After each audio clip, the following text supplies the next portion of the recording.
Hoy vamos a echarle un ojo a unos fragmentos de metodología de investigación. Es una guía para universitarios, ¿no? Sobre estos enfoques cualitativo, cuantitativo y el mixto. Órale, un tema clave para los estudiantes. Sí, y el material la verdad está bastante bien, ¿eh? Distingue claro los paradigmas, los pasos principales, pero bueno, veamos cómo darle quizá un empujoncito extra para que conecte todavía más.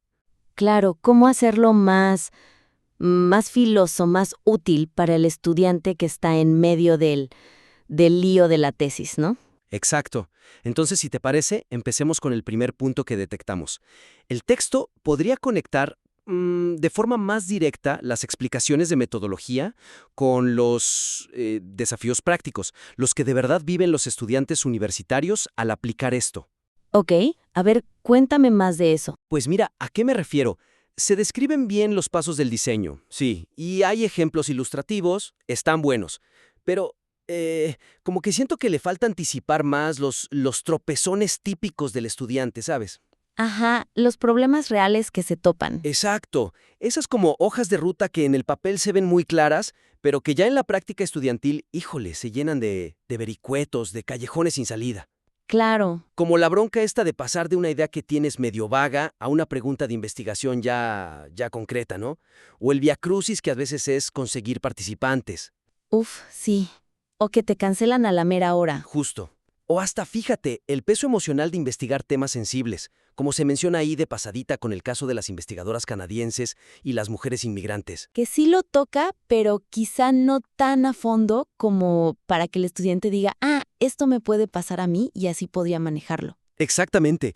La guía lo menciona, pero como que no siempre da herramientas explícitas para sortear esos baches específicos del camino estudiantil. Entiendo perfecto el punto. Es como si te dieran el mapa del tesoro, pero no te advirtieran de las arenas movedizas o de los mosquitos en el pantano que seguro vas a encontrar. Ándale, muy buena analogía. Y justo ahí, en esas arenas movedizas, es donde un estudiante pues se puede atorar feo o hasta desanimarse y decir, no, esto no es para mí. Claro, No basta con decir, por ejemplo, delimita el problema. Hay que abordar un poquito por qué a veces cuesta tanto trabajo delimitarlo, ¿no? Que no es que sean tontos, es que es difícil. exacto.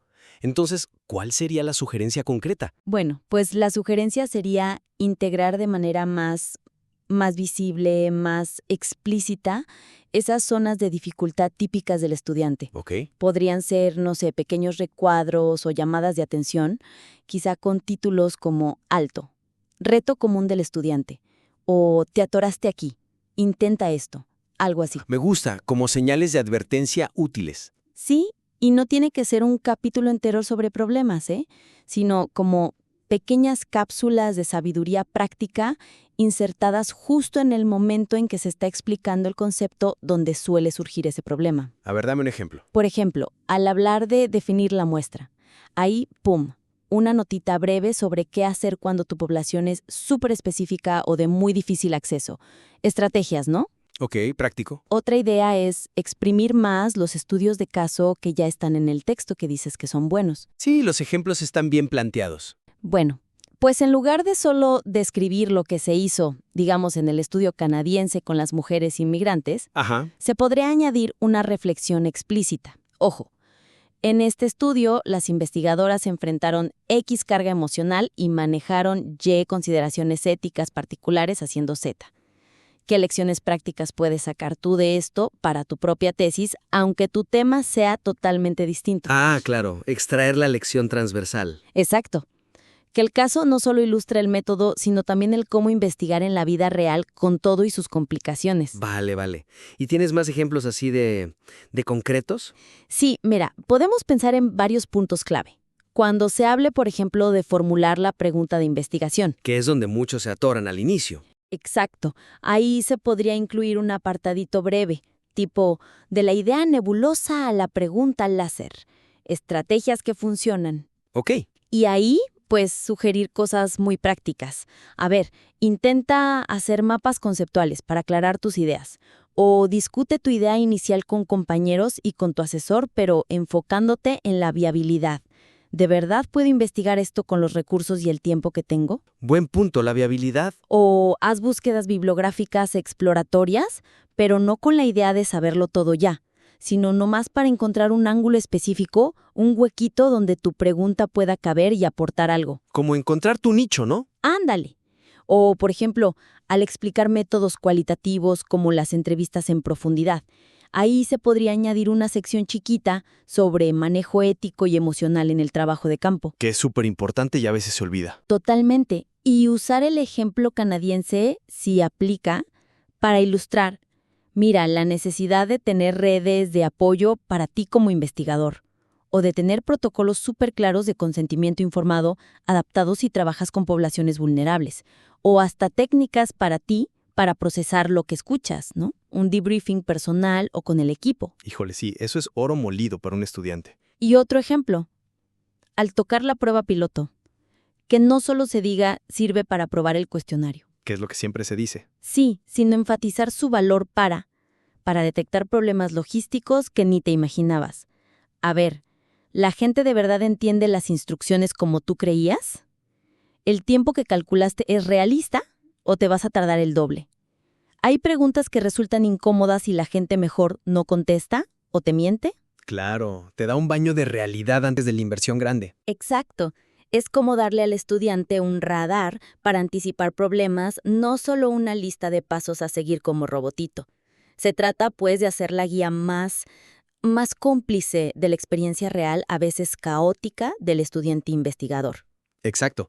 Que se sienta menos como un manual de instrucciones de lavadora y más como un compañero de ruta experimentado que te dice, aguas con esta curva o por aquí hay un atajo. Me parece que esa vía es muy potente para aumentar el valor práctico inmediato del material. Sí, yo también creo que le daría un plus muy importante. Muy bien. Ahora, si te parece, movámonos a una perspectiva un poquito más amplia, ¿no? El segundo punto que observamos es este. La presentación podría articular de manera más contundente el valor transformador fundamental que implica para un estudiante dominar la metodología de investigación, más allá de ser simplemente un requisito académico para sacar el título. Ese es un punto clave, el para qué profundo de todo esto. Sí, exacto. La introducción lo menciona, ¿eh? Dice que fomenta el pensamiento crítico, la resolución de problemas, y está bien, es un buen inicio. Pero este mensaje que es súper potente, o sea, el para qué de verdad estás invirtiendo horas y neuronas en aprender esto, como que se queda ahí, en la puerta de entrada, ¿sabes? Ajá, como que te lo dicen al principio y ya. Y luego, pues, te sumerges en las definiciones de paradigma positivista versus interpretativo, los tipos de muestreo probabilístico y no probabilístico, los diseños cuasi experimentales y ese hilo conductor sobre cómo esto te cambia a ti como estudiante, cómo te da herramientas para la vida.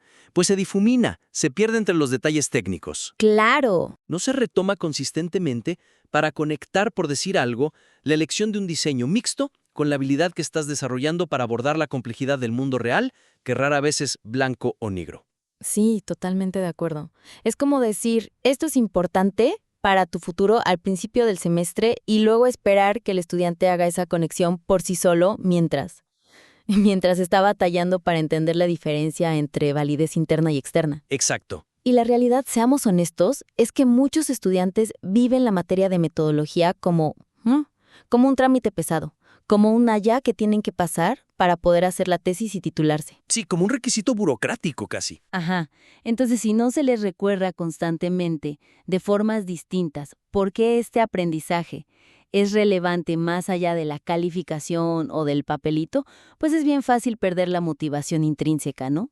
Y hacerlo nomás por cumplir. Totalmente. Y entonces, ¿cuál sería aquí la sugerencia? ¿Cómo reforzar ese mensaje? Pues la sugerencia sería justamente reforzar ese mensaje transformador, pero no solo dejarlo para la introducción y la conclusión generales. La idea es como tejerlo a lo largo de todo el texto. Tejerlo. Me gusta esa palabra. Sí, que cada sección clave, al explicar un concepto técnico, que es necesario explicarlo claro, también dedique un pequeño espacio, una frase, un parrafito, a reflexionar sobre la habilidad más amplia, más transferible que se está desarrollando al aprender eso. Ok, conectar lo técnico con la habilidad de vida. Exacto. Y ojo, no se trata de añadir párrafos motivacionales acá, medio vacíos o cursis, no. sino de hacer conexiones explícitas y significativas entre el concepto metodológico y su valor más allá del aula. Bien, bien. ¿Tienes ejemplos de cómo se vería eso? Claro, mira, pensemos. Al explicar las diferencias entre el enfoque cuantitativo y el cualitativo, Que es algo fundamental. fundamental. Además de explicar qué son y para qué sirven en investigación, se podría añadir una reflexión tipo: oye, estudiante, entender estos dos grandes lentes para mirar el mundo no solo te va a ayudar a elegir cómo hacer tu tesis, te está equipando para ser un consumidor mucho más crítico de información en tu día a día. Vas a poder evaluar mejor la solidez de una encuesta de opinión que veas en las noticias, Quanti, o la profundidad y los posibles sesgos de un reportaje basado en testimonios, Quali. Buenazo. Le da una aplicación inmediata fuera de la academia. Exacto, o al abordar la revisión de literatura. Ir más allá de decir, tienes que buscar antecedentes. Que suena tarea nomás. Sí, enfatizar algo como: este proceso, que a veces parece tedioso, es en realidad tu entrenamiento para dialogar con el conocimiento que ya existe en tu campo. Estás aprendiendo a identificar argumentos sólidos, a detectar sesgos o puntos ciegos en lo que lees, a encontrar esos huecos donde tú puedes aportar algo nuevo y, eventualmente, a construir tu propia voz sobre bases firmes.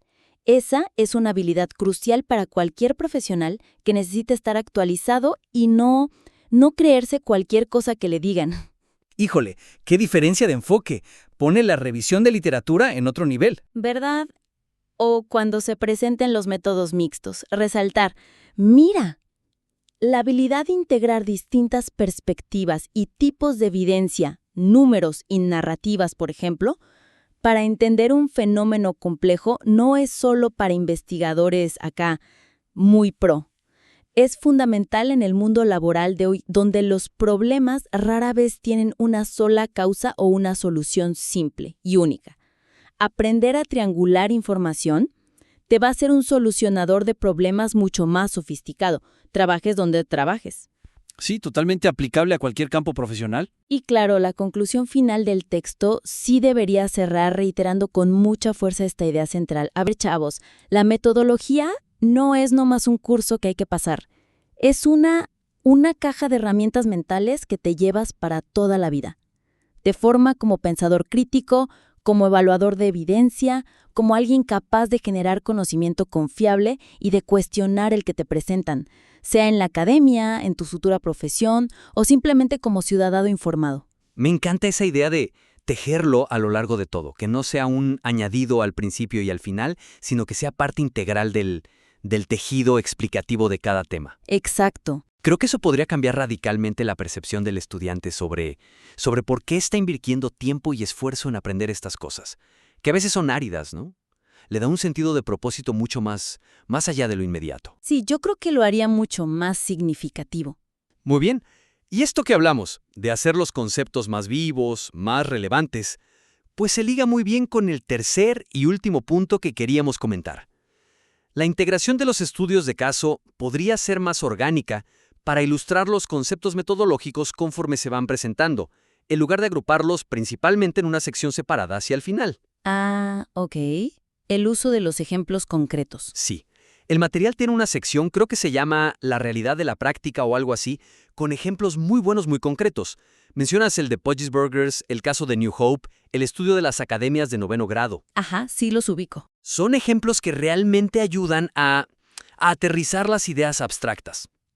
El detalle o la oportunidad que vemos es que aparecen bastante después de que ya se explicó un montón de teorías sobre los enfoques, los diseños, el muestreo, etc. Ya cuando el estudiante quizá está un poco perdido o abrumado. Exacto. Para cuando llega a esos ejemplos tan claros, Chance ya se sintió un poco desconectado o le pareció muy abstracta toda la explicación anterior. Como que se pierde la oportunidad de usar esos casos buenísimos para anclar la teoría desde el momento mismo en que se presenta.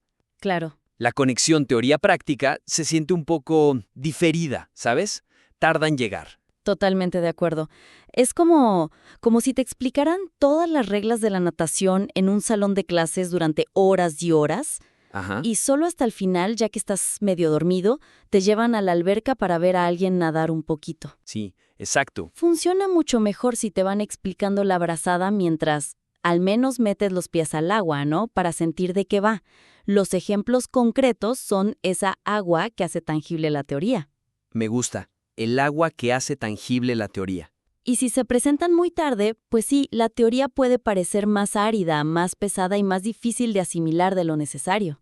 Ok, entonces, ¿la propuesta cuál sería? ¿Mover toda la sección de ejemplos al principio? No, no necesariamente moverla toda. La propuesta sería más bien introducir como mini versiones o menciones clave de esos estudios de caso justo cuando se está explicando el concepto metodológico relevante. Ah, ok, como salpicarlos a lo largo de la teoría. Exacto. Salpicar la teoría con estas ilustraciones concretas desde el principio. Que el estudiante, mientras está leyendo sobre qué es un diseño mixto secuencial explicativo, que suena así como muy rimbombante, inmediatamente vea un microejemplo de, mira, así se usó en este estudio y sirvió para esto. Ya, ya.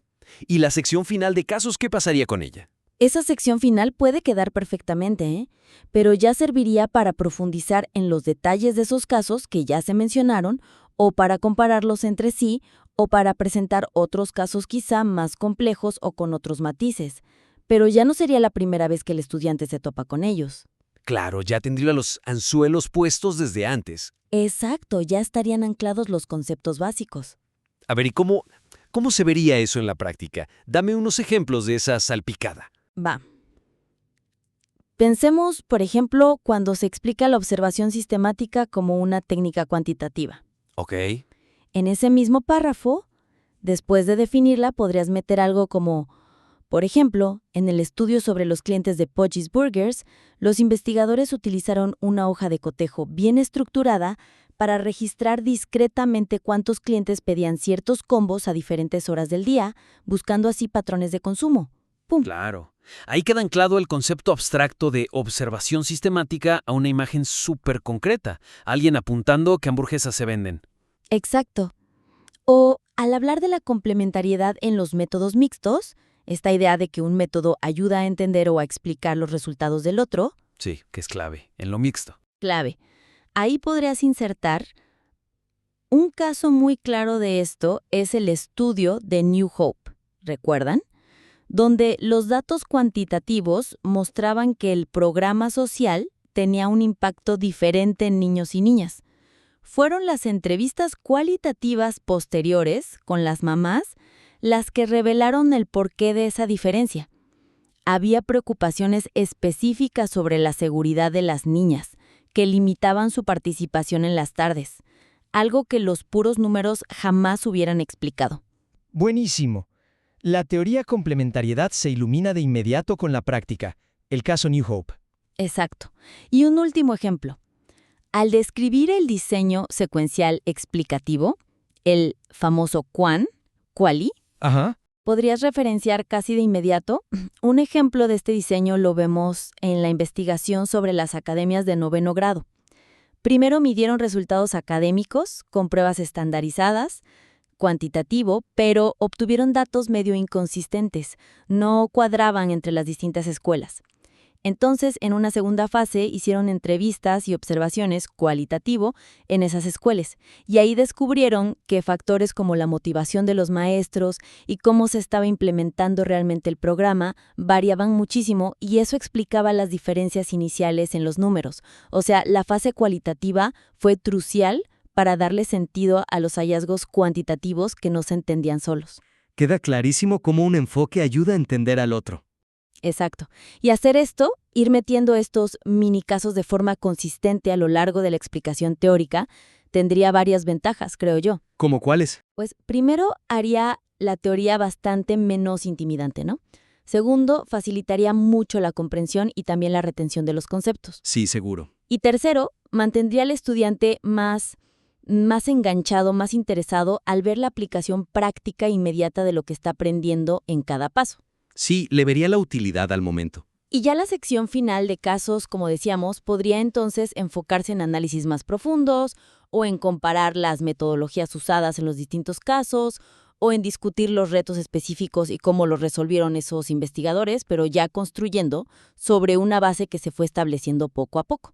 Clarísimo. Sería como ir poniendo los ingredientes en el tazón mientras vas explicando los pasos de la receta, ¿no? Ándale, exacto. En lugar de leer toda la receta primero, que se te olvida la mitad y luego mostrar los ingredientes al final cuando ya no sabes ni para qué eran. Mucho más didáctico, sí, y seguramente más efectivo para mantener el interés y sobre todo la comprensión real. Sí, estoy convencida de que ayudaría mucho. Muy bien, pues hagamos entonces un recuento rápido de lo que hemos platicado, de las ideas principales que surgieron. Partimos de que esta es una guía de metodología ya sólida, bastante completa. Sí, la base es buena. Pero identificamos como 3 áreas principales donde creemos que podría potenciarse aún más su impacto en el lector principal, que es el estudiante universitario, ¿no? Exacto. Primero, vimos la necesidad de conectar más explícitamente la teoría metodológica con los desafíos prácticos y la experiencia real del estudiante investigador. Que no se quede solo en el deber ser, sino que aborde el ser de la investigación estudiantil. Ajá, con sus broncas y todo. Exacto. Y la sugerencia clave ahí fue, por un lado, integrar esas cápsulas sobre retos comunes o atajos útiles. Y por otro lado, usar los casos existentes no solo para ilustrar el método, sino para extraer lecciones concretas sobre cómo superar obstáculos específicos. Hacerlos más lecciones de vida investigadora. Ándale.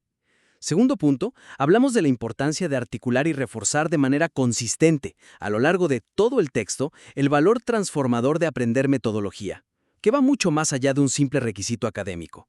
El famoso ¿para qué profundo? En todas las secciones, conectando cada concepto técnico, por árido que parezca, con una competencia más amplia y duradera. Que el estudiante vea el valor agregado en cada paso. Exacto. Y tercero, acabamos de platicar sobre integrar los excelentes estudios de caso que ya tiene el material de manera más orgánica y más temprana. Salpicarlos, dijimos. Exacto, usándolos como mini ilustraciones justo cuando se explican los conceptos teóricos relevantes. Esto para hacer la teoría más tangible desde el principio y no diferir tanto esa conexión crucial entre la teoría y la práctica. Para meter los pies al agua mientras aprendes a nadar. Justo así, creemos que trabajar sobre estos 3 ejes, conexión con la realidad estudiantil, énfasis en el valor transformador y uso más temprano y orgánico de los ejemplos, podría llevar este recurso, que ya es valioso de por sí, a un nivel todavía superior de relevancia y de efectividad para su audiencia principal. Sí, que realmente se sientan acompañados y empoderados por la guía. Exacto. Esa es la idea, que los estudiantes que se enfrentan, y a menudo lo hacen con algo de temor o de agobio al mundo de la investigación, encuentren aquí un aliado todavía más fuerte. Totalmente. Pues bueno, esperamos que estas ideas, estas reflexiones te sean de utilidad. Como siempre, la intención es ofrecer una perspectiva constructiva, algunas ideas para potenciar el material. Claro, son solo sugerencias para la reflexión. Exacto. Si decides incorporar algunos de estos cambios o explorar otras direcciones a partir de esto, pues nos encantaría volver a revisar el material más adelante y continuar esta conversación sobre cómo fortalecerlo todavía más. Encantada de seguir la charla.